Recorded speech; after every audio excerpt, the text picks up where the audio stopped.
2 number করণীয়, ধীরস্থির ভাবে তারাবির সালাতগুলো যেন আমরা আদায় করি। তাড়াহুড়ো করবেন না আল্লাহর ওয়াস্তে, তাড়াহুড়ো করবেন না, তাহলে কোরআন আমাদের জন্য বদদোয়া করবে। তাড়াহুড়ো করবেন তারাবির নামাজে। তারাবির নামাজ সালাতুত তারাবিহ মানে বিশ্রামের নামাজ, আর আমরা পড়ি সালাতুল কিতার, রেলগাড়ির মতো নামাজ। চিল্লায় বলেন ঠিক কি না?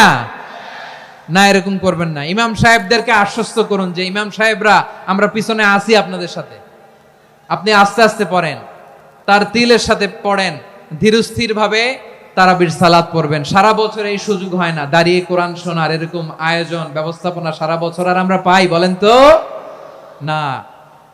তারাবির সালাতের রাকাত বিতর্ক এড়িয়ে চলুন, রাকাত নিয়ে বিতর্ক করবেন না। 8 রাকাত 20 রাকাত নিয়ে যে মারামারি এই দেশে, এটা শয়তানের ফন্দি। চিল্লায় বলেন এটা কার ফন্দি? আমরা 20 রাকাত পড়ি, আপনারা হয়তো 8 রাকাত পড়েন, কোনো অসুবিধা নাই। আমরা যারা 20 রাকাত আমরা পড়তেছি, আমরা 20 রাকাতের কথাই বলি, 20 রাকাত আমরা পড়বো আজীবন। সৌদি আরবে মক্কা মদিনায় 20 রাকাত পড়ে, কোনো অসুবিধা নাই। অন্যান্য মসজিদগুলো 8 রাকাত পড়ে, এই নিয়ে এদের মধ্যে মারামারি আছে? হ্যাঁ, এই জন্য রাকাত বিতর্ক এড়িয়ে চলবেন। প্রিয় ভাইয়েরা, আপনার আমল আল্লাহর কাছে কবুল হবে সংখ্যার বিচারে না উত্তমতার বিচারে বলেন তো? সংখ্যার বিচারে না উত্তমতার বিচারে? উত্তমতার বিচারে। কত চমৎকার ভাবে আপনি আল্লাহর সামনে দাঁড়াতে পারছেন এটা বিবেচ্য। রুকু সেজদাগুলো সুন্দরভাবে করবেন, রুকু থেকে সোজা হয়ে দাঁড়ানো ওয়াজিব, 2 সেজদার মাঝখানে সোজা হয়ে বসা ওয়াজিব।